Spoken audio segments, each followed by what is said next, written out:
All right, because you guys were all waiting so patiently, let's get this rolling.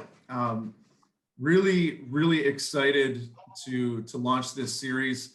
This is really a response to the unfortunate lockdowns and for us to try to keep engaging with you guys, offering an opportunity for you guys to grow and develop and learn. And one of the best ways to do that is to have conversations with athletes who have and are currently competing at the top level. So really excited to have Arash Dosanjh with us today, who's a current volleyball or volleyball athlete. Just a boss. I had the pleasure of meeting him quite a while ago, and just real sweet character. And now looking forward to having you in for an hour and a half to 2 hours for a big discussion. So Arash, welcome. Thank you so much for joining, man. Thanks, mate. Thanks for having me. Absolutely. And a New South Wales athlete at that, right? Yeah, born and raised. Born and raised. Whereabouts in New South Wales? Western Subs. So you're currently on lockdown? Is that correct? Yeah, doing nothing. Yeah, amazing, man. Well, just a quick little kind of pre-up around what the goal is of this session. So not only is it an opportunity for us to talk and for us to get a little bit of information from you, Arash, but more specifically, really, it's just trying to get an understanding of what it takes to play volleyball at the international level right now.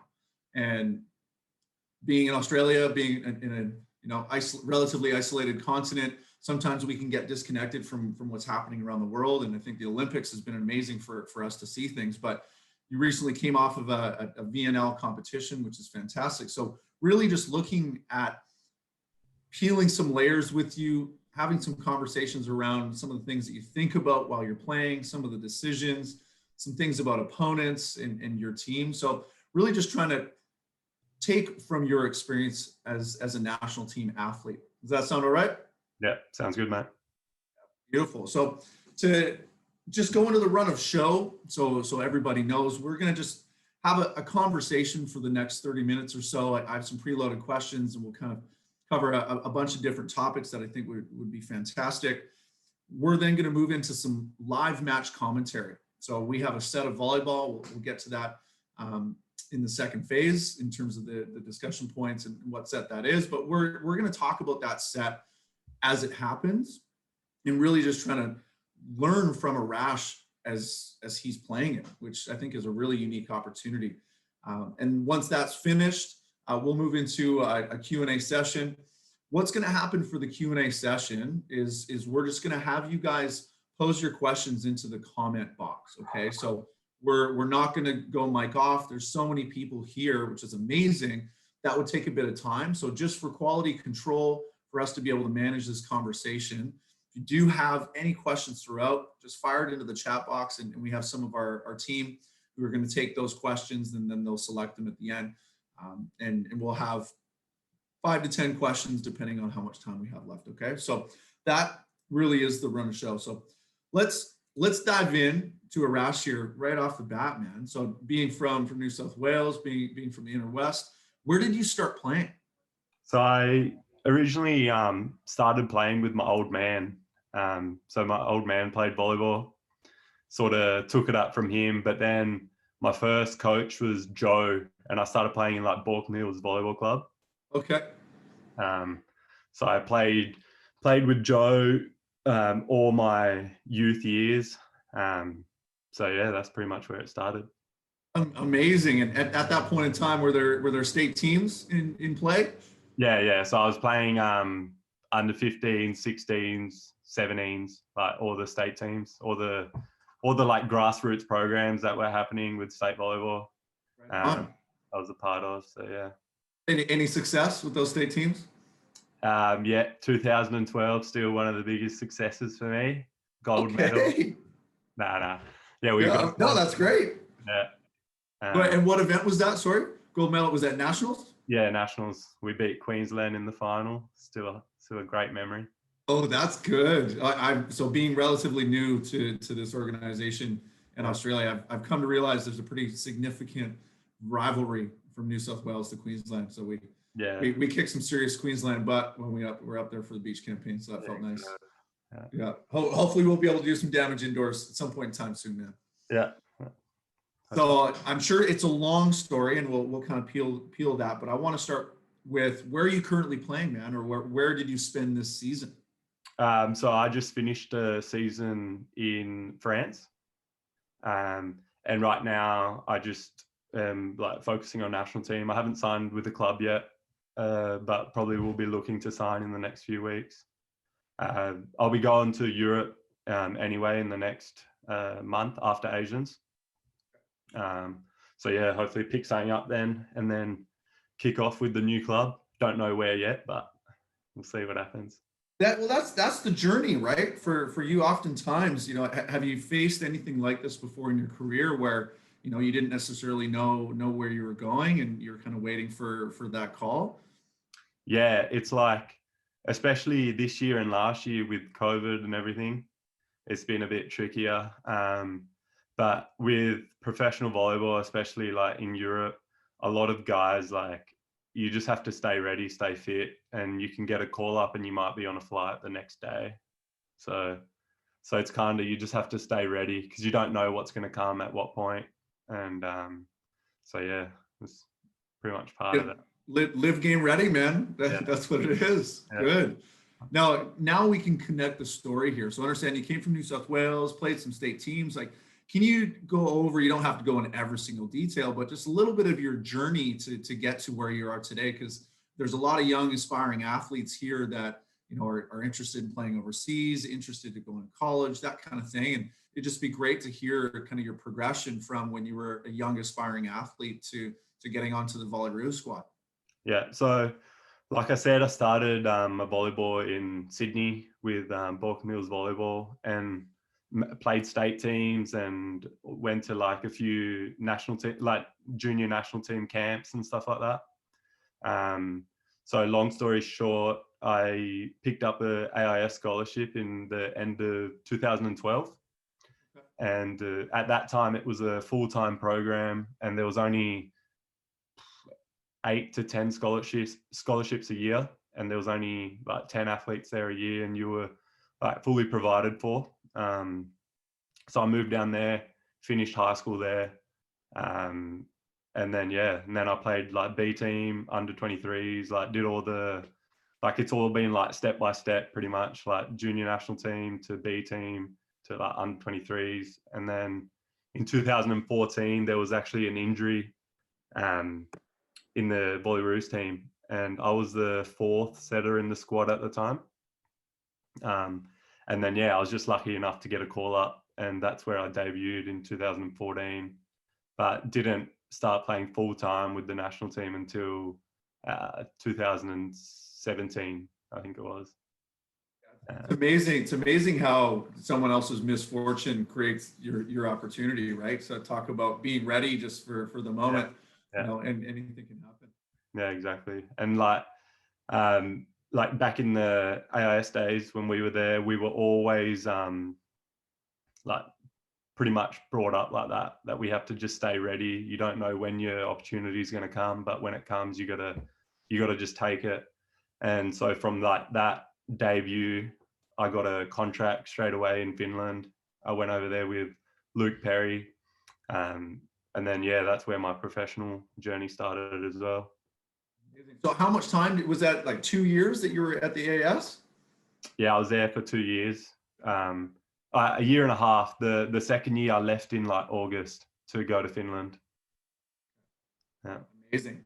Right on. And throughout that time, I'm always interested to know, what was there an intention behind it? So you got your AIS scholarship and opportunity, which is amazing. At what point in time did you think about going pro, or think about, hey, like I can do this thing? Yeah. Well, I think it's different for everyone, but for me, I was pretty keen to make it a career like early on. So when I was getting some like success in nationals and stuff like that, I always had the dream to play in the national team, play professionally, make it a career. So I always had that desire. But obviously when I went to the AIS, like, it was like more in front of me. It wasn't just a dream anymore. I could see like how I could get there, what I had to do. so yeah, so I kind of always had the dream to play abroad. But then when I went to the shoot, it was just like the older guys guided me like how to do it, what do I have to do, and yeah, so it's just been like step by step pretty much. Right on. So it sounds like there was a little bit of mentorship there. You know, were there any guys that helped you, that kind of took you under their wing, or supported you throughout your time at? I love it, the toot. I love how Aussies like to abbreviate everything. Yeah, Any guys that stand out that kind of supported you in that journey? I think a lot of guys have played a role in different ways. So I'm really like close friends with the national team libero. We pretty much went to the AIS at the same time, but he was in the national team earlier than me, like a lot earlier. He was playing full time in the national team.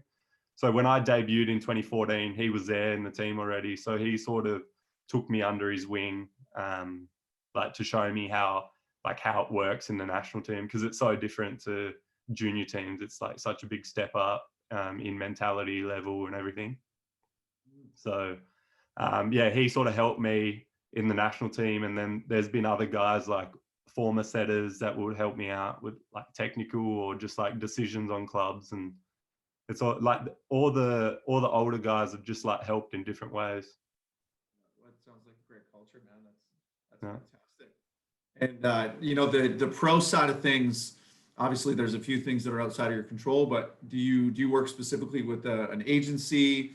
You know, how do you approach pro contracts, and yeah, I guess who do you work with? Yeah, so my first contract I got through Dan Eilert, which was the AIS coach at the time. But then after your first one, you tend to speak to a few agents. Like once you get your foot in the door in Europe, then agents and clubs start to see you if you're playing well. And then, yeah, then pretty much I just signed with an agent. And yeah, so your agent looks for contracts for you, speaks to you pretty often. And yeah, so that's how the professional side of things work. Right on. Well, that's something that we certainly need to educate a little bit more on, and build that story. And I think that the opportunity to have a career playing in volleyball is totally real. So, you know, a part of this conversation is to help people think big, to understand that, you know, it is a possibility, and that it just takes one break, you know, takes one break to get seen. So awesome information there. Now, I just would love to focus on a highlight in your career, you know, something that's special to you. We've already gone over your big win, New South Wales over Queensland in 2012, which I dig. But, you know, is there a moment that stands out for you at this point in time for a highlight in your career? Straight away off the bat, like the first game I started for the national team was against Japan in 2017, and we ended up winning that game in World League. So that's just a special sort of memory, because it was the first game I started and the first win where I was playing the whole game. So that's a special moment. And also like winning silver at the Asian Championships in 2019. So that the first time Australia was on the podium after I don't know how many years. And I played every game that tournament. So I was pretty stoked with that. Yeah, right on, man. That's fantastic. And just for some people that may not quite understand, I actually don't really understand the Asian champs. You know, what's the qualifications to get to the Asian champs? What does that one look like? So the top, I think it's top 12 ranked Asian teams play in the Asian Championships. And so we're just starting to prepare for the next Asian Champs. And it's like if you win Asian Champs or you're top 2, you qualify for World Championships. So it's like a pretty big event for Australia to like then move on to World Champs. Yeah. Yeah, World Champs is a big one, man. And when did you say the last time the Volleyroos played in the World Champs? Were you guys there recently? Yeah, we were at the last World Champs, and we had I think one of the best results the Australian national teams had. And yeah, and the next one's in Russia, so we're hoping we can get there as well. Right on, man.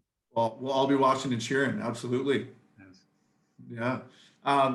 Shifting just a little bit, there's always the conversation of in hindsight, things that if you could redo it, or if you had another shot, you'd do something differently, understanding something now that you didn't before. Is there anything that comes to mind for you that if you had a chance to redo it or make a shift that you'd be able to, reenact that? Play as an opposite? Nah. You are big, man. How tall are you actually? You're way up there. I think it's like 204, 6'8", I think that is. Yep. Nah, I think there's nothing that I would change, because from everything that's happened, it like sort of shapes you to be the player you are today.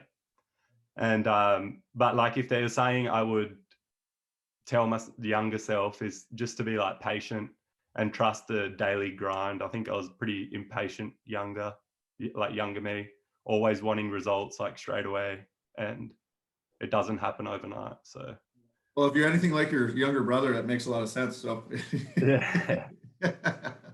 Yeah, who plays for the senior Phoenix team for those. I gotcha. So we've had some opportunities to work with him, but well, maybe taking what you just shared, then shifting that conversation to, well, if there was a moment, it's not necessarily a highlight that I'm looking for, but if there was a moment that helped shape you, what might that have been, man? I think like a moment that really stands out for me is the Olympic qualification in Bari in Italy in 2019 as well. We went up against Italy, Serbia, and Cameroon, and we had to win 2 games to. I think we had to win 2 games, and then we qualify for the Olympics. We spanked Cameroon 3-0, and we played a really tight 5-setter against Italy. And that sort of just like that moment there sort of showed me that like all the hard work I've done, you can like match it against the top teams in the world. And that team especially like had been working hard for like so many years. And we lost by like 2 points to qualify for the Olympics. So had like 1 or 2 things gone the other way, we like might be in Tokyo right now. So so yeah, that was a big tournament for our national team, and just like gave everyone a lot of confidence that when we play our level, we can like match it against the top teams in the world. Yeah, absolutely, man. Well, there's those growing moments where you all of a sudden you're playing against athletes that you look up to. Italy, there's a couple characters that have been around for a while. We often can, watching on TV, idolize something, and all of a sudden you're across the net from them, and there comes a moment where you're like, I got to believe I can beat that person. Yeah, exactly. Yeah.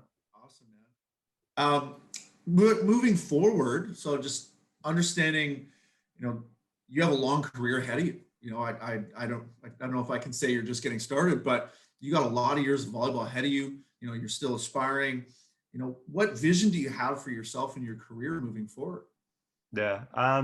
So obviously, like probably all of our national team, it's that we want to be at the next Olympics. Coming so close and then just missing out, and not at the second qualifier, we didn't play quite our level. So it was like really disappointing, but I think that's the vision we have with the national team, to be at 2024 in Paris.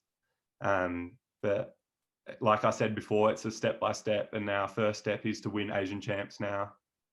So like there's so many visions. I couldn't put like my finger on one. There's like club stuff that I want to be playing in like certain leagues, certain clubs, and it's all just like little steps towards like the bigger goal, I guess. Amazing. And I guess the goal behind that conversation is, coming from New South Wales at this point in time, we're pretty far removed from the world, and we can catch highlights here and there, but oftentimes we don't know what's possible. And I really love using current examples of people aspiring to share, hey, what are you looking at? What are you aspiring towards, so that other people can go, oh my gosh, okay, that's an interesting piece. So the club side, or the world champ side, the Asian champ side, the Olympics. So, there's so many different levels and so many different layers. So just for everybody watching, it's not just about the Olympics. The Olympics is an important piece to that, and I'm not trying to downplay the Olympics at all here, but there's a lot of sides to the career of being a volleyball athlete. So great to hear that you have a bunch of different goals all over the place, man. Yeah, for sure. Yeah. Now, right before we pressed record and let everybody in, there was a really interesting conversation about Bruno, and with that conversation came, he's a winner. He knows how to win, and I just wanted to actually jam on that for a sec, because winning's really important, and there's so many different parts to winning. But the overarching question of, like, what does it take to win at the international level? And I just would love to ask you that question, open-ended, and let's just riff on it. Yeah, it's not easy, because like you've got all these national team players, everyone's working hard, everyone's training every day. So I guess it's just like doing the work every single day. Like guys like that win, like the winners, they're winning in training every day. They're trying to go in the gym and lift heavier than everyone else. They're trying to win in everything. So I think it's just more of a winning mentality that they go into training. They don't half-ass like any sort of drills. Maybe they don't like doing defense, or they don't like doing something, but like they know that they have to try to be better than everyone else. Like they compete, and they're just competitors. I think winners just they just try to find the edges, like whatever it takes. Maybe it means that they eat healthier, or they try to get some more sleep, or I don't know, they do more rehab, but they just try to find wherever they can get an edge, and they try to use it. Absolutely. And maybe even touching upon your team, understanding competing is a really important part of that, and an important part about being a pro. You guys have a pretty good internal culture with the national team, where you're able to challenge each other, able to push, able to really go for it in training and compete with each other and lift each other up. Yeah, for sure. I think there's like when we have gameplay sessions, even though we're all on the same team, when it's 6-on-6, like we're trying to kill each other, and it doesn't look very friendly. Like if you're watching from the outside, you'll be like, how do these guys get along? But like in training, we're competing, we're trying to be better than the guy that we're competing against for our spot on the court, or whatever it may be. And I think that just makes the team better, that when everyone's trying to get better every day. Big time. And that's something that we're looking to establish as we get into our senior Phoenix and get into the AVL and that kind of thing, pushing that envelope of the level of ball that we're playing here. That's something that we often talk about and looking to establish, is that competition inside of practice. So I love hearing that's important at every single level, man. That's sweet. And maybe even just going a little bit deeper, would you give, be it any advice or any share of like how to not take something personally? Because when you're a pro and you're putting yourself out there, sometimes you make mistakes, sometimes you lose, sometimes you win, but oftentimes it can hurt. And if you do put yourself out there, other people are chirping you, or it's a heavy game. How do you manage that emotion? How do you manage when you're exposed at that level? Yeah, it's interesting, because this year in the national team, in the Volleyball Nations League that we just recently finished, we had 9 new guys. So they were all new to the culture and how we train, in a way, for example. So there was a lot of meetings about stuff like that you can't be taking stuff like that personal, because at the end of the day, we're all just trying to win. And he may be going off at you for your mistake, for example, but you got to think past that. He doesn't like me or something. He's just trying to, he wouldn't go off at you if he didn't believe you couldn't do it. So there was a lot of like conversations like that we're all trying to get better, and we're all trying to keep each other accountable. But at the end of the day, we're all teammates, and we're good friends off the court. And it didn't take long for the group to understand that everyone's intentions in training is just to get the team better at a higher level. Awesome, man. That's a great insight from that coach. Great leadership. And understanding you played for a lot of different teams, had some success at the state level and around the world.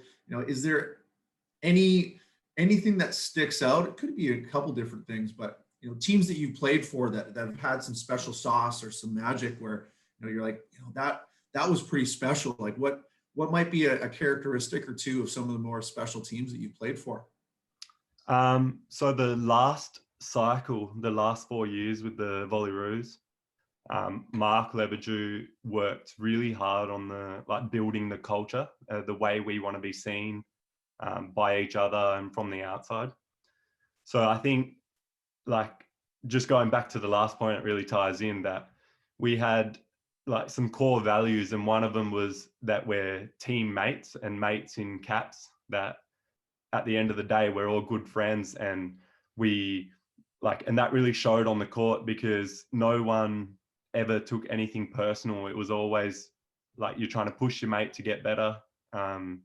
So I don't know, just the teammates, our values that we showed the last 4 years, it showed on the court because we were such good friends off the court that when we were on the court, everyone was on the same page, everyone was going in the same direction, and we just knew what our goals were, and everyone was trying to get them.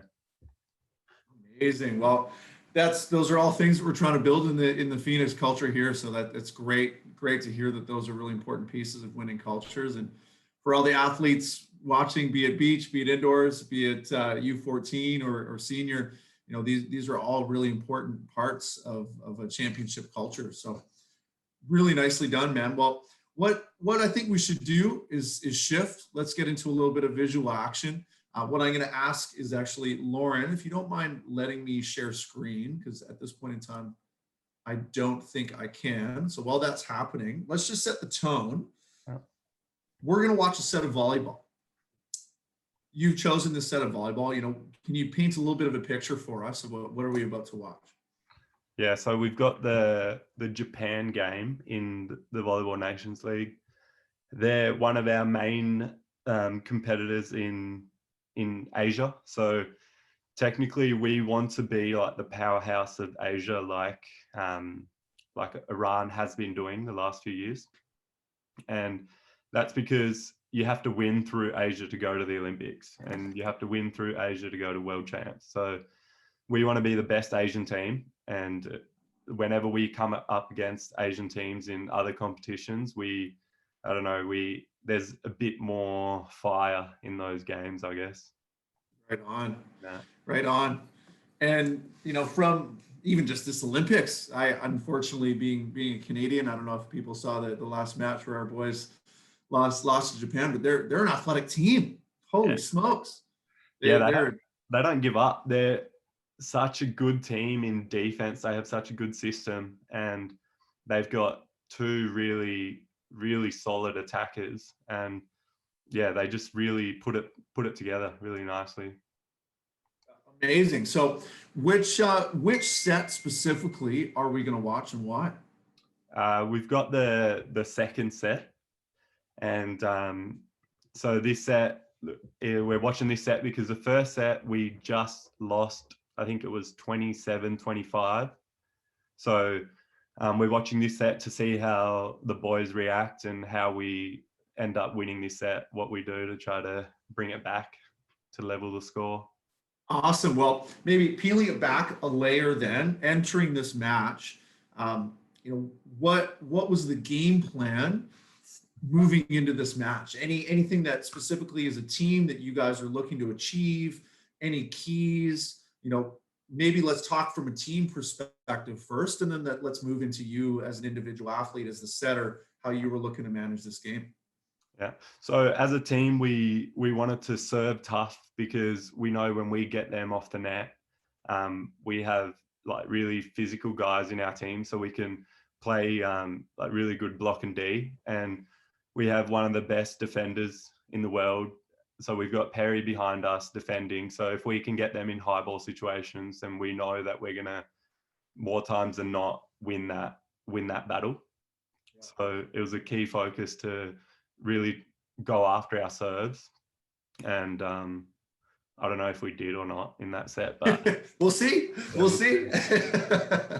that was the focus anyway. Yeah. Yeah, that's great. And then for you as the setter, you know, there's always things to look out for. Did you have any special prep for this match? Understanding you wanted to look at some matchups or any keys that you had in your mind going into the game?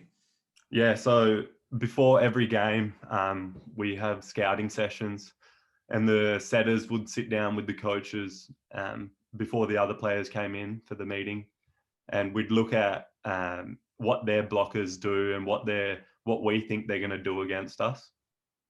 And we knew that they're going to really try to stop our first tempo, so our middle of the court play, because that was our strength in that tournament. Pretty much, it was our first tempo attacks from our middle attackers was like really strong, and it's really hard to stop.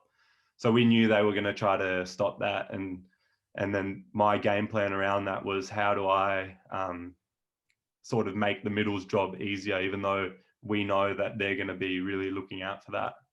And they also knew Luke Smith, he's a really physical left side, and he can hit over these blocks like all the time if he's in a good position. So we knew that they're going to prioritize our middles and Smitty. So then I just had to think of how to run the offense that I can get good efficiency out of our strength players. Awesome, man. It's an interesting conversation, and it's something that I'm really wanting to bring more of in our athlete development is the setting, the skill of setting, and the skill of not just delivering the ball, but building a game. Yeah. Right? Building a game as a setter is so critical. So really looking forward to just jamming on, you know, how you deliver the ball. Obviously this set worked out for you, which was amazing. So yeah. I'm gonna share the screen here. I believe this is gonna go right to it. Arash, can you see the screen? Yeah. Yeah. Beauty. And everybody else, are you able to see the screen? Hopefully so. All right. Well, let's just dive in. So second set, VNL. Whereabouts in the tournament are we actually within VNL? How deep are we within the event? If I remember correctly, we're in the third round, and this is, I think, the first game of the third round. Okay. And then I think this is also important for context. VNL was a ton of volleyball. You know, big picture. How many games of volleyball did you guys play in VNL? It was 15 games, and it was 3 games every 3 days, back to back. Yeah. It was pretty. Yeah, was that the most volleyball you've ever played in your professional career? Yeah, it'd be up there for sure. Yeah, that was big. Well, okay, let's press play here and jump in. So gracious enough to have some footage from your guys' squad. So thanks so much. You know, maybe let's have a little bit of a chat on who's on the floor on your side. Yeah, so we've got me with Bo Graham opposite, Nemo and Trent O'Day in the middle, and we've got Luke Smith and Tim Taylor starting in the left side. So Tim and Nemo are both New South Wales boys. Yeah. And Smitty, number 15, is the left side that I mentioned about being our physical left side that is always strong against Asian teams especially. He's a big unit. He's absolutely a big unit. And he can pass. All right. Amazing. So this is something that we often talk about, is establishing the middle. So were you really set on wanting to drive that middle? Yeah. So I knew that they were going to pay a lot of attention to our middle here. And you could see that they had 3 blocks, even though the 2 wings weren't that effective, but you could see their intentions that they're trying to slow the ball down. Love how you went after that, even knowing that to establish that. Yeah, sometimes it's like, it doesn't matter if everyone in the stadium knows that you're going to set the ball to that guy, but if in that moment that guy needs the ball, you just have to set that ball. Like, it's not about being tricky to deceive everyone, but in that moment, if that guy is going to win you the point, then you go to him. Yeah, absolutely. And you've probably got a pretty good connection with Nemo, yeah? Yeah, me and Nemo, we've been playing together since 2012, so I feel pretty comfortable giving him the ball. Jump hands from the leaves. Tough one. So in that comment that you made, you wanted to play a little opposite. I know you were joking, but do you ever get a chance to hit? Do you ever swing it? Yeah, whenever there's a chance, I always try to wail on it. 'Cause I've noticed in watching just some of the matches that you're a really offensive setter in the sense of you like to go on two and be really aggressive. Oh, that's a beautiful little jump set. But you are an aggressive setter, yeah? Is that something that you kind of have as an identity or something that you build yourself on as a setter? Yeah, definitely. So being a tall setter, I've got to use like my strengths in a way. So, and then my strength is being active on the net, being able to like set tight balls. So yeah, if I'm active on the net, then the other team just has one more option to pay attention to. So it just gives us another attacking option.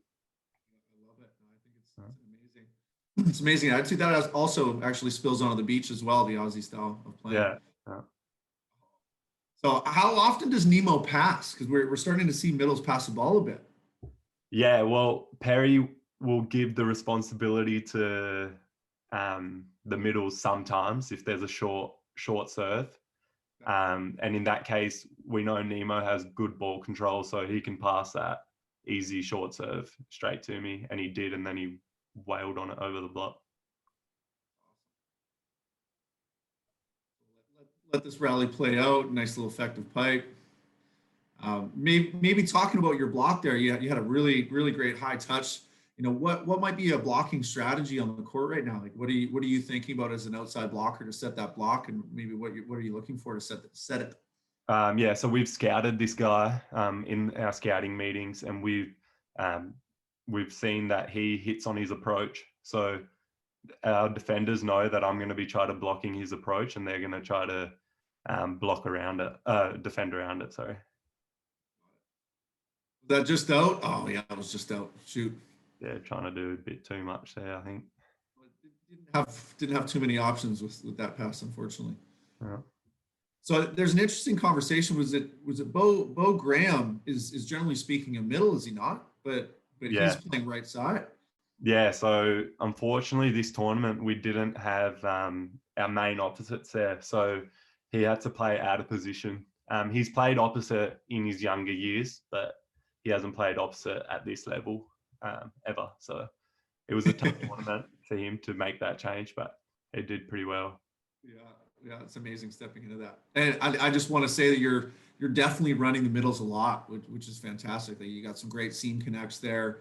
The boys are finding the floor, so you're doing a really nice job of setting the middle and dare I say forcing it, because you're not forcing it. You're doing a good job. Any talk around that connection that you might be able to share with regards to that middle setter connection? Yeah, so like especially with our middles, we know that if our middles come at a good time, if they're early in the air and I get them up, that the opposition middle has to really take a commit block on us to even touch us, because physically we're just higher than them. Oh, there it is. Was that pre-planned? Yeah, so me and Nemo, we have a few of these plays where we know if the ball's a bit off the net, and I feel comfortable forcing it to him, and all he had to do there was be in the air and then just put the ball down. That's beautiful, man. Well, that's a blind back shoot set. That's a tough set to make. So you guys clearly have a great connection. Yeah.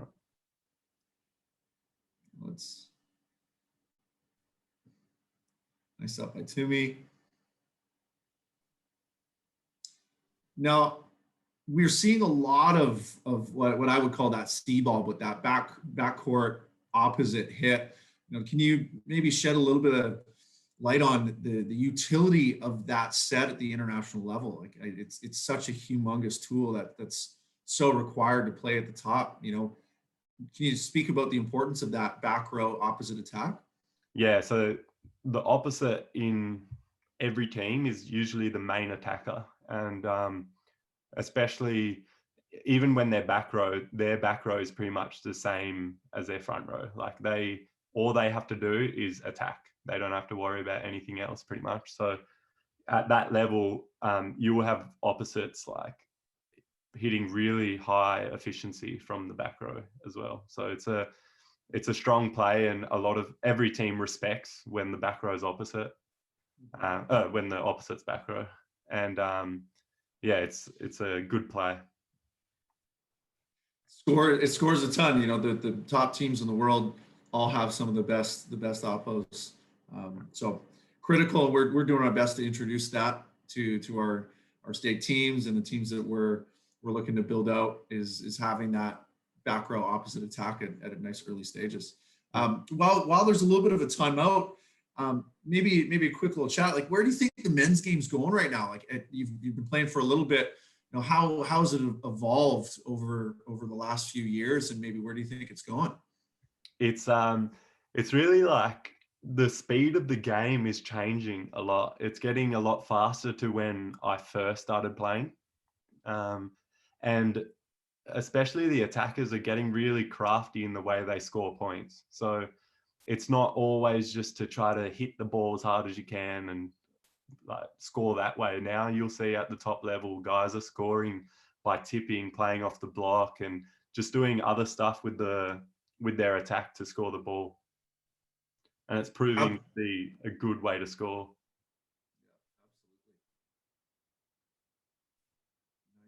So who's this middle that you have in the front row now? We've got Trent O'Day, and he's a good attacking middle as well. So still you're continuing to push and drive the middle, yeah? Yeah. So I know the other team knows that I'm going to play a lot of first tempo, and I don't need to try to deceive that or try to get them 0 blocks. If I get them 1 block, I'm confident that they're still going to score.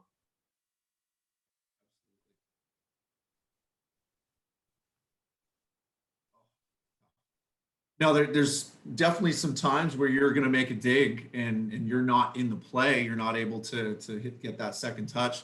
You know, what type of premeditated either plays or conversations do you have with regards to that second touch when you can't play it? So luckily for our national team, we have a libero that is also a good setter. So I will do my best to try to defend behind the 3-meter line, so high enough so then he can get under it and set it. And then it's pretty much, it doesn't matter that if I've taken the first ball or someone else, because he sets pretty well. So yeah, we've seen that a few times. Right. So you're premeditating where you're digging that ball, yeah, understanding that you're not putting it straight up to the setter because there's no setter, right? Yeah, I'm trying to put it high in the middle of the court so then Perry can come in and set either wings. I think that's a really important thing for our state teams, really having that understanding and trust and challenging the libero to be able to deliver the ball. I think is a really nice next step for us, especially in the younger group. So that's a great piece. Yeah. So continuing with the chat here, you know, from a defensive strategy, you know, anything of note while you're playing defense against Japan, how you guys have formed your defense. Nice block, by the way. Yeah, so here we know that so Perry and the middles are always talking to make a plan if they're going to commit on the middle blocker or what they're going to do or take an option. And here we know that the setter is front. So Max Seneca in position 4, he's going to just be active there, just so that just be there in case the setter tips and try to help on the first tempo if it's a close quick. But there it's not. So he just moves out to his guy, and we have plans already in place about which way we're going to block which attacker. I don't know what's happened here. I think it is a bit of a challenge. Well, this might actually be a great opportunity for us to talk about the challenge. You know, with the use of technology and videos and whatnot, there's a new, you know, ability to challenge the referees. How has that changed the game, or how does that impact you on the court? Yeah, well, sometimes a coach would just take a challenge to use it as a timeout pretty much and just have a gamble. Like maybe we'll get the point, maybe not. Usually we know that we're not going to get the point in some situations, but it's really changed the game because now players are going after their shots a bit more, especially in attack, and they know they don't have to rely on a linesman to call it in or out or touched or not touched. Like if they are confident in doing something, they go for it, and then if we get the wrong call, then we just challenge it. And well, we're seeing it now. I mean, how many times at the Olympics are you seeing this the micro touch on the video? But guys are getting the points where pre-video era, people were getting away with murder. Yeah. So maybe have a little chat around the service game. You wanted to put some pressure on them, but what's your mix of float servers to jump servers on your team? So we've got Luke Smith's our main jump server on the guys that are on the court, and then we've got me in the middle's float serving, and the opposite and Max Haneker spinning. But our power jump serve is mainly through Smitty. You're as a team, you're looking for Smitty to really push it and get you a couple points. Yeah. He's so he's like one of our main attackers in this tournament for sure. Scrappy rallies here against Japan. I mean, you got to really expect everything. Hey, they keep the ball up off the ground, although you guys are doing a good job of that too. What's the attitude when you're playing offensively against Japan? Yeah, when we come up against any Asian team, and especially Japan, we always have the focus of just staying patient in attack, because we know that they're going to get scrappy touches and get balls up that usually would score against other teams. And we, as attackers, we don't want to get like over aggressive or try to do too much to score. We just have to trust that we have to keep going after our shots, and they're not going to keep getting every single ball up. So we have a big focus of just staying patient when they keep getting balls up, because they're a good defensive side and they're going to do that. That they are. Very, very high level of ball control. Well, maybe shout out to Ian Garrett, our senior Phoenix heads coach. He's always about patience in the rally, patience in the rally. See it through. Oh, big bang. There we go. So, that's a really important piece to the game. Oftentimes you just have to chuck it up. You as the setter, anything that you're thinking about there on a tough pass to make that ball more hittable? Yeah, so I've got a tough pass here, obviously. I'm not going to try to be too flashy. I'm just going to try to put the ball high and close to the net. And it sounds simple, but it's pretty tough still in those situations sometimes. But if you're got the ball high on the net, then the attacker still has the chance to do something.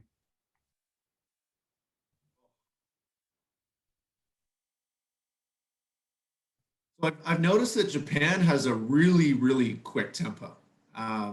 Is that something that other teams are using, or is Japan just super, super tight in how they like to run their middles?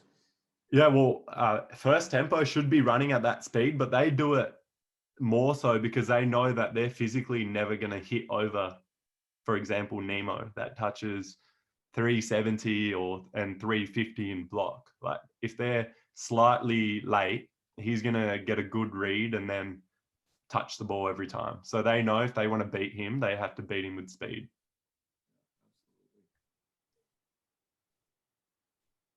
Which is hard, right? I mean, that's the game. Is that middle? Nemo's middle is such an underrated position because they need to make such split-second decisions on so much information, commit or not to commit.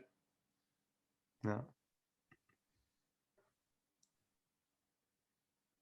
Was that a little dump? I think the middle player on the other side's gone for a tip, but hit it out. Well, understanding it's a timeout, and I'll apologize. We don't have the score available to us, so we're just going to have to roll through the game without knowing what the score is. I kind of bookmarked this in my pre-notes. Is there's a bit of vibe on the bench. The guys come out, have a little bit of a time, run around a little bit. Can you talk to me a little bit about what's the vibe off of the court? You spoke about team culture. What's happening? Yeah, well, like I mentioned earlier, Mark Mark Lebedew, the previous coach, really had a high importance on our bench being engaged the whole game and being with the guys on the court. So when they come on, they're fully switched on as to what they have to do.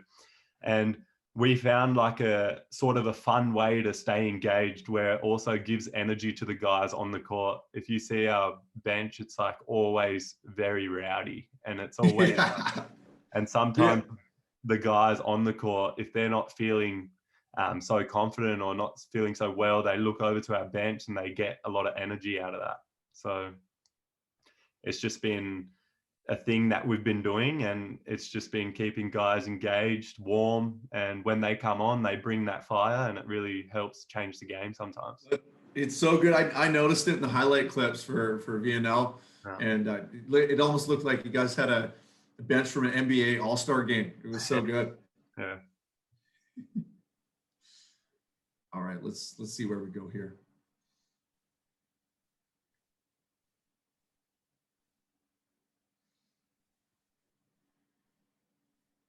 Oof. Tough one. So there's a whole lot. Are we going to get a challenge here? Yeah. So see, usually he would get away with this one, the sneaky opposite on the other team, but we're thinking that Smitty's blocked him and may have got a little touch on him as well. I'm pretty sure we end up winning this point, if I remember correctly. Is that little left-handed guy? Is that their right side? Yeah, this guy's he's a different guy to the guy playing in the Olympics right now, but he's an older guy that's been in the Japanese national team for years, so he's a good player. And here you'll see in like the challenges that the coach, that's Paul Carroll coming in there, just giving a bit of feedback to the guys on the court. Maybe he's seen something, or maybe he's given us a little tactic for the next point. So these challenges are used for a lot of different reasons. But I find it interesting if the whole team's just standing there looking at a screen. You know, how does that impact the momentum? Well, obviously it impacts if you win the point, but you know, how does that pause of 20, 30 seconds impact the momentum of the game? Yeah, it can really slow it down. If a team's like rolling, then you get that 20-second little timeout, then it can sort of be like a refresh moment for the other team almost. So it does the same thing as a timeout almost. Gives you a little breather, and then you refocus on the next task. So understanding we're just over halfway through this set, you know, we set some concepts that we were looking for. You know, you're still looking at pushing the middle throughout this, yeah? So there's never a time where, okay, we established middle, let's move away from them. You know, are you still constantly looking to, when you can, drive that middle? Yeah, so I don't know what the score is exactly, but I'm also trying to like give the ball to, for example, Bo there, because I don't know that I may need him later in the set. So I'm trying to get his hand a bit hot. And obviously I know where I'm going to score most is through the first tempo and Smitty, but I've also got to give ball to the other guys so they don't get a cold hand. And then later in the set, I may need to give them the ball, and then they won't feel comfortable scoring. Yeah, absolutely.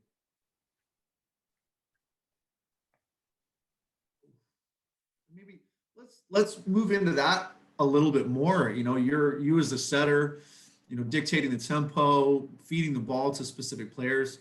You know, what are some things that you think about or you look out for in terms of, you know, giving that person a chance to build momentum or thinking about the hot hand? You know, I guess a strategy around how you're looking to share the ball or spread the ball.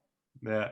Well, as a setter, you've also got to sort of realize and understand the guys you're playing with and their personalities and how confident they are, and you've got to sort of understand their personality to know, are they confident in this moment, or are they not feeling so good right now? And while you're playing, you got to sort of juggle all these things to make the right decision, because if a guy's not confident, and you're not going to give him the ball at 24 all in the second set or whatever set it is, and maybe that's the right option because the block is, they are not going to go there. But if he's not confident, then it's a better decision to just go to the guy that has a hot hand that's scoring for you, even if you know the other team knows that the ball is going there. Yeah, absolutely. Well, just peeling it back for a moment there, Smitty gave you a nice little shovel pass and you gave it back to him. As a power hitter, selfishly, if I pass the ball, send me the ball, any kind of rules of thumb for you as a setter that you think about, like, oh, my guy passed me this, so I'll give it to him. Yeah, sometimes, especially when it's like, for example, Smitty there. I know if he's passing, he's going to steam in on the ball. And if I put him in a good spot, get him high at the top of his reach, he's going to score against Japan.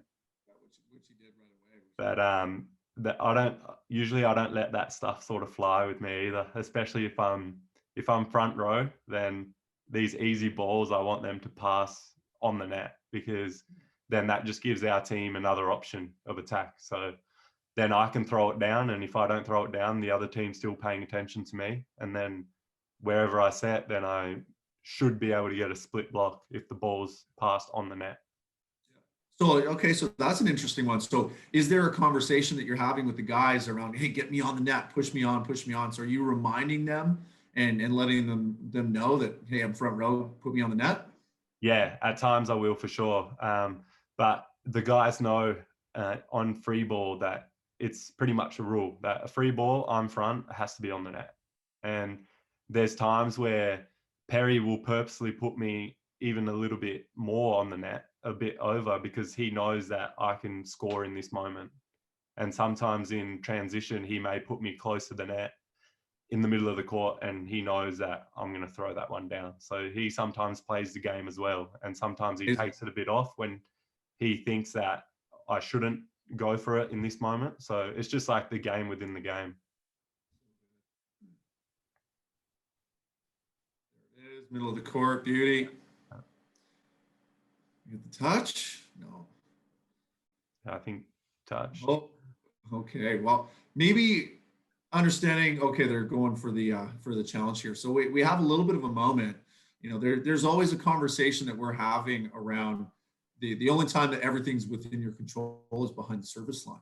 Yeah. Can you share a little bit about your pre-service routine? How do you focus? What are some of the things that you do? What do you look for prior to your serve?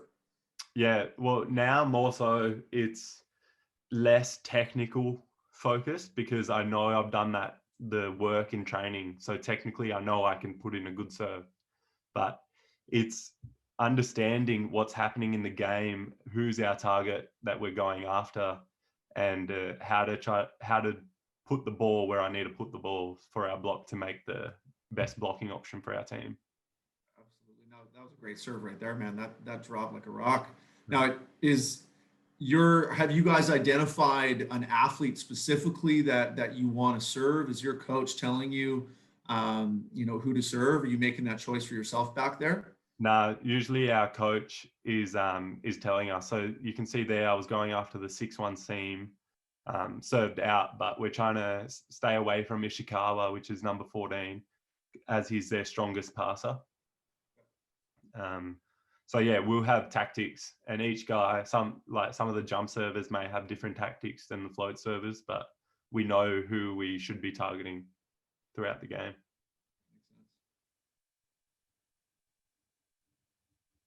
Nice ball. So for you as a setter, how you prepare before someone spin serves or float serves, are you thinking about the opposition serve and how you prepare for your set? Yeah, definitely. So for example, if number 14 is going back to serve for Japan, I know he's got a really good jump serve. So I'm thinking, okay, I have to side out here straight away so he doesn't get a rhythm on his serve. So it may change my decision on who I set. So I may go to someone that I'm feeling more confident in to score than to try to set up a play for later in the game. So that might have been the first pipe that you guys have run throughout it. And that's something that we're definitely seeing at the top level.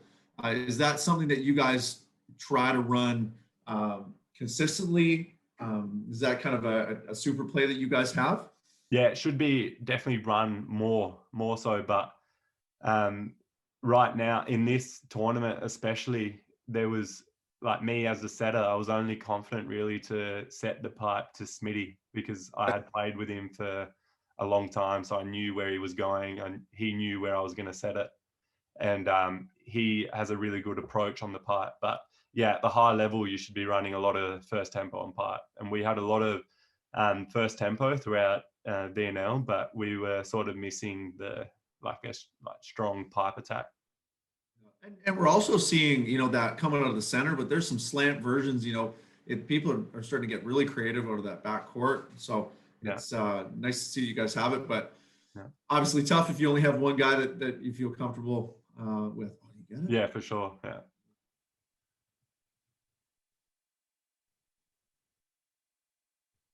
So an interesting question that I had for you is, how do you bring the best out of your hitters?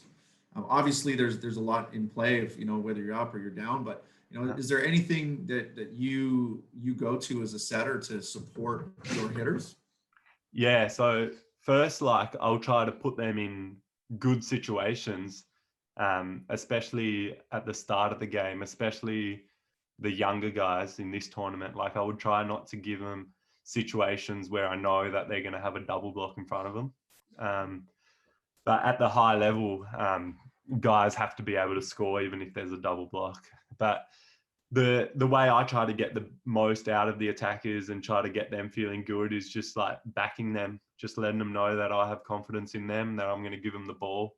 And sometimes I'll even just go up to them and be like, hey man, get ready in this part of the set because I'm going to come to you a lot.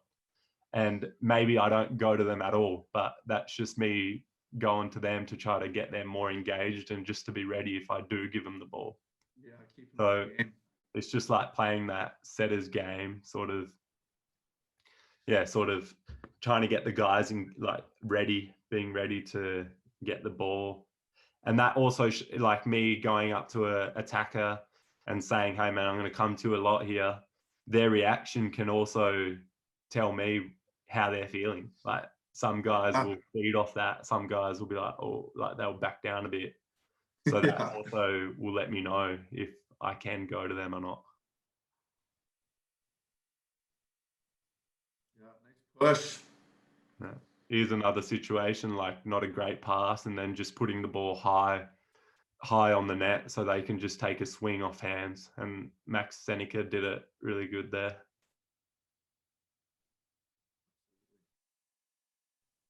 If we're high and on the net, then we can do a lot of things. Then if we're off the net, like we can play off the block, we can recover, we can go for a block out like what Max did there. So high ball situations, we're always trying to put them on the net.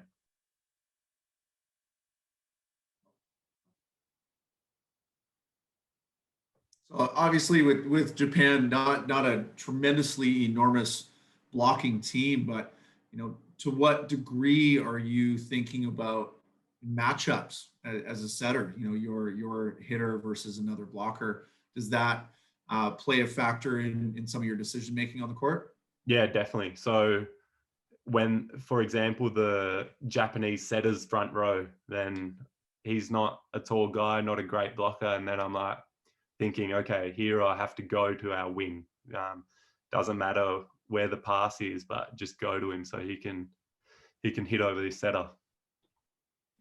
Mitty for the 5th time in one rally. All right. Yeah. And here is just another example of what we were speaking about before. Like everyone in the stadium knows the ball is going to Smitty, but at that time, everyone's confident that he's going to score and he's feeling good. So we just keep going back to him and we back him, and then he hits high off 2 hands and wins us the point. And you guys did a great job of covering. Like that was nice recycles on his part, and it worked out. Good patience. Yeah. Patience right there.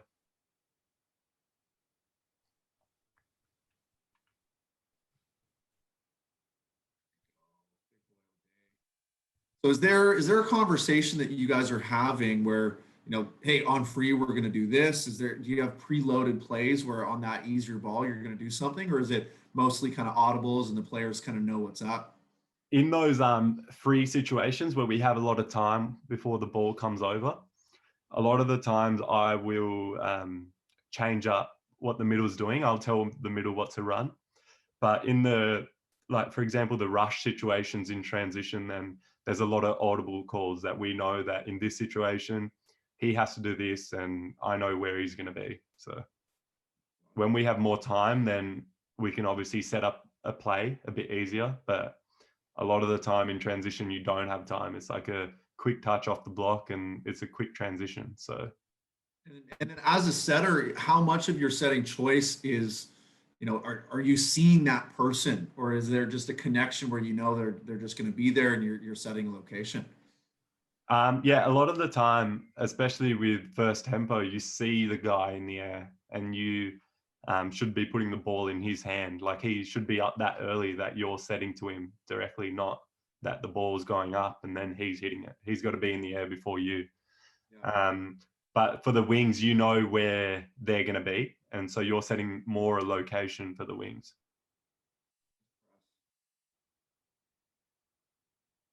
And obviously the location for every attacker is different. So the perfect ball for Smitty is different, completely different to the perfect ball for Max Seneca. So as a setter, you have to be precise in a way that you're precise for each attacker and you know what their ball is. You're not just putting the same ball up to the wing and saying everyone has to hit this ball. It's at the highest level. Some guys are more physical, some guys are faster. You have to set to their ball, to what they want.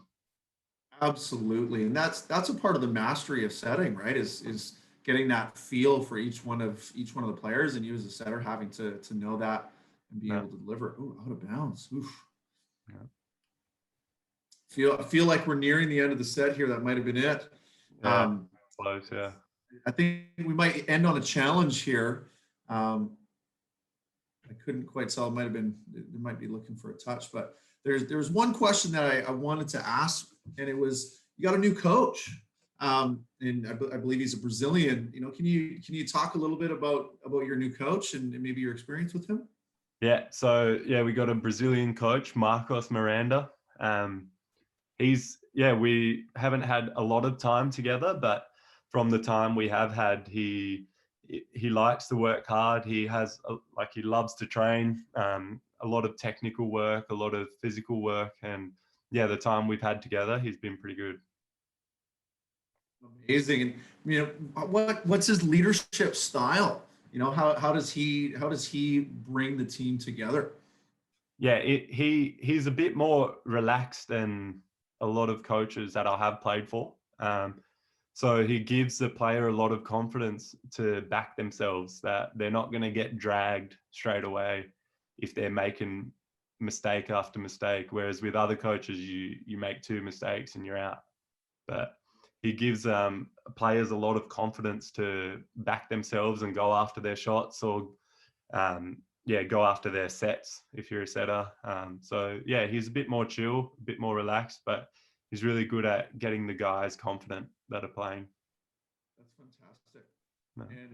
And as a Brazilian, there's, generally speaking, a lot of motion, high energy. What's his composure like as a coach? He'd actually look pretty chill there. Yeah, he is a bit chill. We had an Argentinian coach when I first started, and it was like the complete opposite. But he's very chill. Marcos is chill. He knows the moments where he has to be chill and the moments where he has to ramp it up a bit. And he's still learning about our team. He's still learning the guys and their personalities and how to get the best out of them. There was definitely times where he knew he had to ramp it up, and he did. So like any other good coach, he just knows what needs to be done in the moment. Awesome. Well, maybe let's do a little bit of a summary. I wasn't planning on doing this, but understanding VNL was a crazy experience. Obviously, a lot of high-level volleyball. That was a pretty momentous experience for your squad. There's a few people that are kind of running their mouths a bit. Oh, the guys are really young, they're inexperienced. What do you have to say about your team? And it's not necessarily in defense of it, but I see a lot of potential, lot of great athletes out there. Yeah, you guys might be young, but you're developing. What do you say to that person who's like, oh, you guys are a really young team? Yeah. So yeah, we knew we have a lot of young guys. We had 9 new guys, some of them younger than others, and we didn't have the experience that a lot of teams at that level do. But that was just our reality. So because that was our reality, we knew that and we moved on. But we weren't going into games thinking, oh shit, we're young, we're inexperienced. Like, we weren't giving each other excuses. We just knew that that was our reality and we just had to get on with it. And the young guys, like, it's tough, but if they want to play at that level, they have to sort of do what they can to rise to that level. So it's at that level, it's pretty, there's no excuses really. You just get shown up. If you're just going to use excuses, that young excuses, like, at that level, it's that everyone's there, everyone's playing, and a young guy can shine. For example, the young Italian guy, he's 18 and he's the starting left side in the Olympic team for Italy. So there's young guys in every team, and we knew that we have a lot of young guys, but we didn't use that as an excuse for maybe poor performances or whatever. Yeah, absolutely. No, I'm with you entirely. At that point, there's no excuses. You got to show up. No. No excuse to play like a champion, right? Yeah. It's you got to get it done, and something that I really enjoyed. And it more happened through the social media captions and whatnot, but it felt like there was a vibe. There was some camaraderie with the boys, and when you guys had your meetup, like the social media kind of photo shoots and whatnot, it looked like it was a good time. Yeah. Look, you guys had a really nice team composure. Yeah, the boys all got around each other. Obviously the volleyball community in Australia isn't big like around the world, so even if there was new guys, we all knew each other. So it was a good environment to be in. Awesome. Well, let's make a little bit of a shift here over towards some of the questions that people have been putting forward. I have my team of Lauren and Dimitri have been sharing some of the questions to me. So I'm just going to grab a few of these questions and we'll just kind of go ad hoc. Sound all right? Yeah, sounds good. Brilliant. So what separates the best setters like Bruno from other setters on international level? And then similarly, what separates the best world championship winning teams from other teams in competitions like VNL? So the best setters, in my opinion, they are obviously very precise. To be a good setter, first and foremost, you have to be precise. So you have to be very accurate. You set the location of the attacker every single time, or more times than not. And just knowing in which situation to set which option. So there's some setters that try to be too flashy and try to get their attackers one-on-one all the time or no block, and then the set might be shit and then the attacker can't hit it. The best setters in the world are always precise and they're always setting the right guy at the right moment. And then maybe from a team perspective, any thoughts on that one? What differentiates that championship winning team from one that might not be able to win that champ? Yeah. So like, for example, if you look at the world champions, Poland, when they won the world championships, they had 6 guys that were all competing. They didn't have one guy scoring all the points and the whole team was just jumping on this guy's back, but they had like 6 guys on the court. They all knew their role in the team and they were executing their role at that time, like, to the best of their ability. So you could see the Polish team, they had a very good culture. They were all getting around each other. They were celebrating each other's points, the bench to the guys on the court, and their skill level obviously is second to none. But if you talk about their culture, you could see that they were really pushing each other and it didn't matter who was on the court. They were all focused to go in like the same direction. Yeah, for sure. So guiding a little bit more specifically to you, what goes through your head when you decide to dump the ball on the second touch? Yeah. So I generally have to see like what the pass is like. I'm not going to try to throw a ball down off 3 meters. So if the pass is there, then I'll think, okay, do I have the blockers on the other side paying attention to me, or is the net empty and I can throw it down?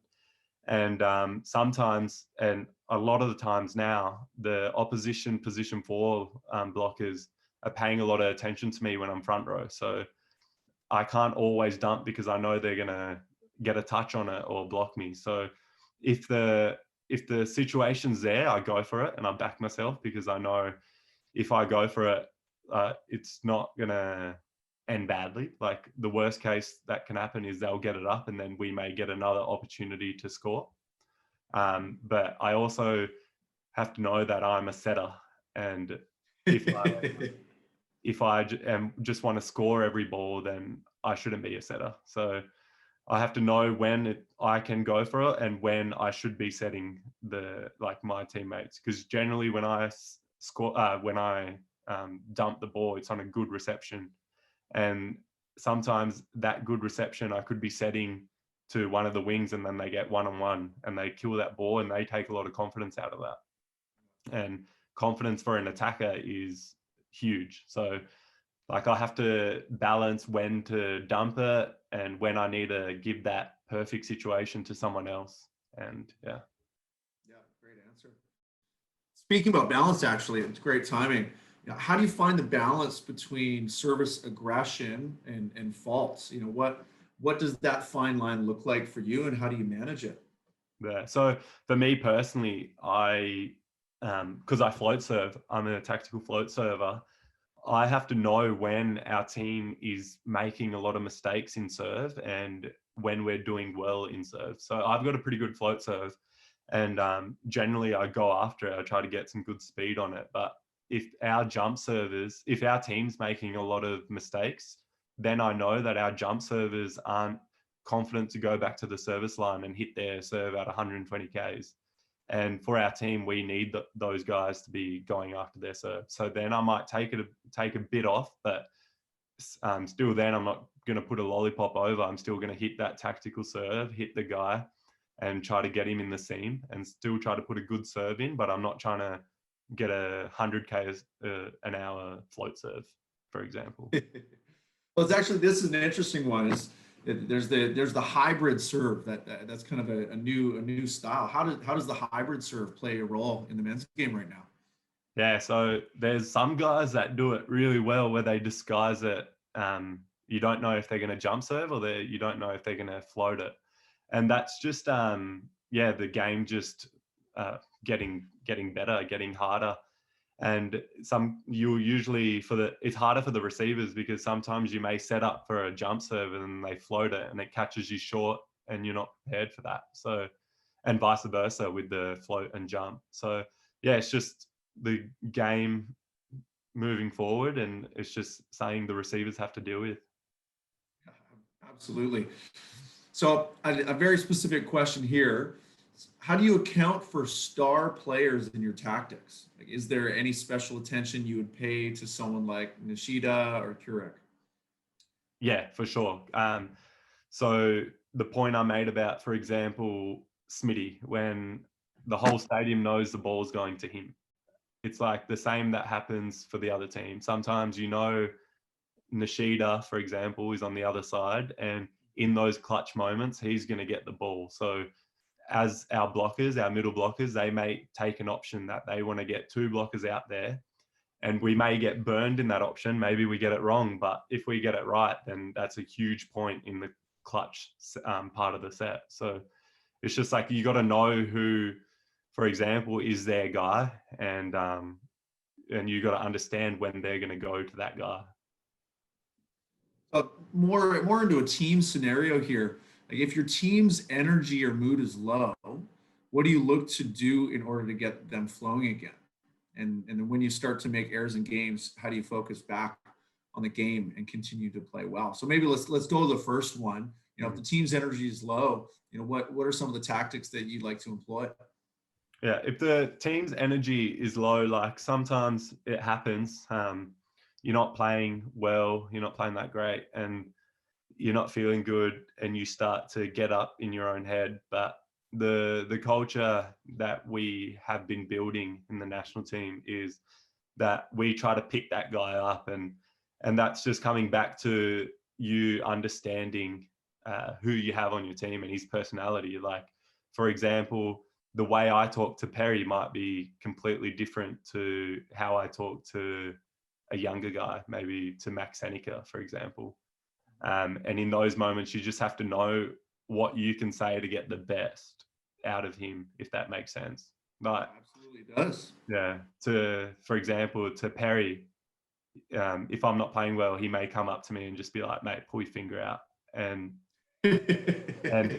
to a younger guy, he may go up to him and, I don't know, sort of take a different approach. Maybe he's just telling him like some cues that to focus on, or just, yeah, you got to understand your teammates and know how to get the best out of them. Yeah, well said. When you start to make errors in games, how do you focus back on the game and continue to play well? You know, what are some strategies that you use to get yourself back in action? Yeah. So when I was a bit younger, if you're not setting so precise, you make a few bad sets. You may get up in your head, and like every young athlete does. But then it just something that helped me was just coming back to the basics, and instead of thinking about the result, I was thinking about the process. So I would break it down to, okay, I want to get to this ball quick. I want to have a neutral body position and finish the same way with my hands, for example. But just breaking down those little technical aspects of the game and focusing on, the technical like side of it instead of like just focusing on the result. Yeah, love that. Bringing it back into the process, the things that are within your control. That's fantastic. Right. I like this one because for every athlete it's a little bit different. But do you have any pre or post game rituals? Um, I don't know. Usually in VNL, a lot of guys were taking naps, and that was there. But that's just because the tournament's so heavy. You're just trying to Oh, for sure. regenerate. But pre-game, nah. We like to keep it pretty simple. I usually go get a coffee with some of the teammates, and we just sit there and we just have a yarn, and we don't necessarily talk about the game. We just have a laugh. We try to get in a light mood, and just we take it pretty easy before the game, to be honest. This is a word that we're developing in our own culture and really utilizing the word pressure. And if you listen to the commentators on the Olympics, they're saying pressure this, pressure that. There's all kinds of conversation about applying pressure and managing. And this one specifically is how do you manage pressure situations? Yeah, I think like if you're feeling pressure, it just means that you care about the outcome. So just trying to channel that energy into something positive is how I try to look at it. When I'm feeling pressure, I may, I know some guys, if they're feeling pressure, they go and have a chat with someone and say, "Hey man, like you might need to help me out in this situation because I'm not feeling confident," and ways like that. But the way I handle pressure is just trying to channel that energy into, I don't know, maybe that extra 5 centimeters of jump, or moving faster to the ball, or really locking in and being focused on what I need to focus on in the game rather than the outcome, like really bringing it back to the process rather than just being results orientated. Yeah, that makes a lot of sense. Once again, you gotta play the game. You gotta keep your composure, and even this is something coming from me. So my question is, to what degree are you premeditating some decisions? Because a lot of the time when you're looking at performance, if you make a decision too early, you wind up projecting that, or you wind up actually not making the right choice based off of what evolves in the situation. Yeah. So for you, in terms of that decision making, how do you keep a clear head, and how do you stay paying attention to what's around you? Because you're taking in so many different data points. I guess there's no perfect process within that, but how do you stay composed on the court and staying open to all the things you're supposed to be paying attention to? Yeah. So like volleyball is a unique sport in that every point is completely different. And so you can't really premeditate anything, especially as a setter. I may think, okay, I want to set the first tempo here, but if the pass isn't there, or if I see a full commit jump, then I may not go through with that decision. So it's just like trusting your instincts and like going with what you think is the right decision in that moment, because in every moment there's a different decision. Yeah, so it's just like you can't really premeditate in volleyball. You may think you know what the next point's going to look like, and then it just turns out to be something completely different. Yeah, absolutely. And I mean, you said the word instinct, man. That's it, right? You're on the field of play, and it's trusting yourself. So that's a great answer. Let's do two more, and then I think we're gonna wind up hitting time. There's a lot of great questions here, but is there any tips or guiding insights that you can give us or give some people who desire to reach the national level and make a volleyball career? Yeah, and any thoughts with regards to that? I think we spoke about your career at the very beginning, but you're speaking to a pretty captive audience. There's a lot of people that are aspiring. Any words of wisdom for those that want to go play professionally? Yeah, so I think nothing happens without putting in the work. So if that is the choice you want to take, you just got to know that you got to put in the extras. And volleyball in New South Wales now has changed so much. Like you have the Phoenix program, and you have a lot of like grassroots programs that are giving the opportunity to the younger players. But back when I was growing up, there was little to nothing. There was the state team stuff that you would train once a week, but the way I did it was I was just finding every opportunity to train, and it didn't matter which team or which club. I was just finding the best opportunities to train, and I was going and training like 4 to 5 times a week, which in Sydney at that time was a lot. Like you'd have to train with 4 different clubs to get that sort of training in. But you have to put in the work, and then once you are putting in the work, opportunities will come up. Like maybe that's you get selected in the state team, and then you have more training opportunities, or maybe you get picked up in a development team in the junior Oz team or whatever. But without the work, it's pretty much impossible. Yeah, I love it. So last one, and I do believe that you said you had a scholarship. You went to the AIS. So I'm not too sure how the school situation lands in that, but a great question, because there's a lot of athletes that are managing HSCs and super high level school. What were some things that kept you motivated on your volleyball goals while also trying to balance the pressure of high school or pressure of school? Yeah, so I moved to the AIS in 2013 full time, and that was my year 12 year of school. So I finished my year 12 in Canberra. And basically it was just a lot of school and volleyball. Like there was not much time for anything else. And for a lot of guys, that's pretty tough, because maybe you don't have time to go to that party, or you don't have time to go hang out with your mates all the time. But if that's the decision you want to take, then they're the like sacrifices you have to make. And yeah, pretty much I was just studying or training most of the time, and back in year 12. And yeah, there's no real secret. It's just trying to find time for everything, just time management, knowing when you've got to do certain things, and trying to figure out ways and getting people to help you out where needed. But yeah, just time management in year 12 was huge for me. Yeah, good one. Well, I mean, listen, you find that at any level, I'm sure time management still for you is a big conversation between your trainings and your recovery, and making sure you got the right food, prep, being a professional athlete. The time management is just a great skill, whether you're learning it in year 12 or, you're playing overseas. Yeah, for sure. Amazing. Well, Arash, this was fantastic. Thank you so much for the chat.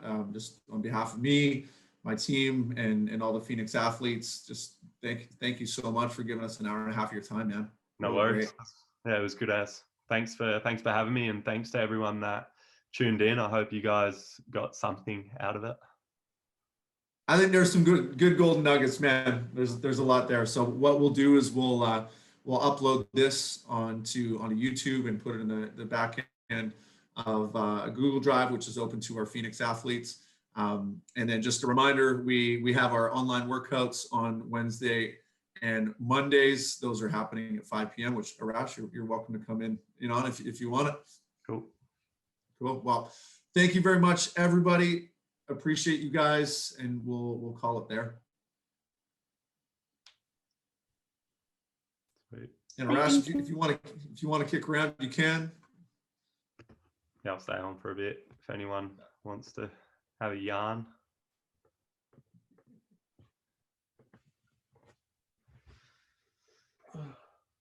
Thank you. Santa Savina girls messaged me saying how much they love that. So thank you so much. No worries, that's good as.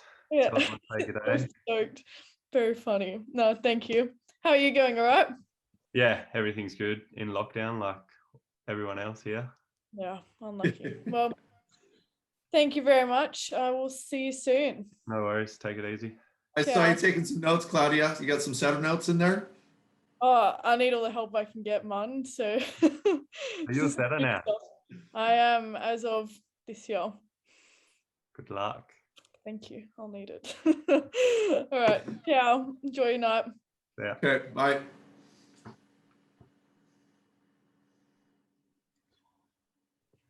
Arash. Is it Arash or Rash? Yeah. Yeah, bro. Just growing up in that, what was it like? Like, how you had to put in the work and so on. Like, was it that you just had to keep on trusting the process and like always have that, the vision in front of you and like the dream in order to like, eventually have doors open like into you while grinding? Like, Yeah. No, definitely, man. Like, there was definitely a lot of setbacks as well. Like, you just see all the achievements, but you don't see all the setbacks you have. And like every athlete, you don't make the team or whatever. Like, you have a lot of setbacks, but you just have to keep working if that's what you want to do. You just have to take every setback as a lesson and see how you can learn from it and get better from it, and use those negative maybe situations and turn them into a positive, like spin them around in your way that it can make you a better player. All right, and just one more from me. Would 6'1" be a good height for a 16-year-old or? Yeah, dude. Now if you watch Argentina, their second setter is maybe 180 centimeters, and he's in the Olympics right now. So Dustin Watson just actually posted about that the other day, saying like, are we making a mistake by only looking at tall setters? Like, there's a lot of great people who can deliver the ball who aren't necessarily that tall, but as a culture, is that potentially a mistake? Found that really interesting. Yeah, no, there's a lot of smaller setters coming through, and people have stopped overlooking them, I think. So put the ball in a hittable place, my man. Yeah, exactly. Hey, Arash.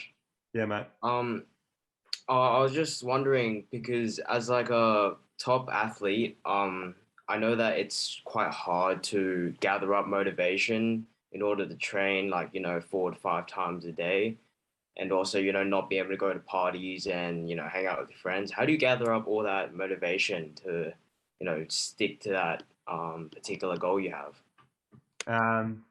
Yeah, I don't know. Like, sometimes, of course, you get a bit bummed when you have to miss out on events. For example, I haven't been home for my brother's birthday in about 9 years, for example. So it's like the sacrifices you have to make. But I don't know, the feeling you get when you achieve your volleyball goals is a lot greater than the party you may miss on the weekend, for example. So yeah, just looking at the bigger picture, what you want to achieve, and just sticking with it. If that's actually what you want to go for, then you have to understand that there is going to be sacrifices, and you have to keep rolling with it. Otherwise, you won't achieve your goals. When it comes to like conditioning or like body training, are there any like key areas that like the top level athletes focus on to like give you the extra edge? Yeah, so a lot of like every volleyball player is in the gym 3 to 4 times a week, and they're probably lifted relatively heavy 3 times a week, and then one session they may be just doing small rehab exercises, working on niggles and stuff. What they do is every athlete is different, and one guy may benefit more from one exercise and one guy from another. So it's just knowing your body and knowing what works for you. But getting in the gym definitely is definitely important. Hey Arash, great interview. But being a taller guy, were you always playing setter, or were you forced into kind of middle and that sort of role? I played middle actually in under 15s 1 year, and I absolutely hated it. But yeah, you just sort of got forced at that age. You didn't really have a choice. You just did everything. Being the tall guy, Yeah, you weren't looked at as a setter, or you looked at as a middle. But growing up, I attacked a lot, and I sort of just fell into setting. I was doing a bit of setting growing up as well, but then some opportunities came up as a setter, and then I just sort of rolled with it. And yeah. We got a good laugh out of Dimitri there when he had to remember about you playing middle. So, I have to have a little chat about that. I laughed because we played that tournament together, and I think we had 3 setters in that team, and all 3 of us had played middle at some point during that week. Yeah, we were all the tallest guys. Yeah, exactly right. So, yeah. Amazing. Well, maybe let's do one more. If someone's got a dying question they got to ask, let's take one more question here, and then we'll call it quits. Yeah, I've got a question. I was wondering about what your high school experience was like. I heard you went to Sydney Boys for a few years. I was just wondering what that was like.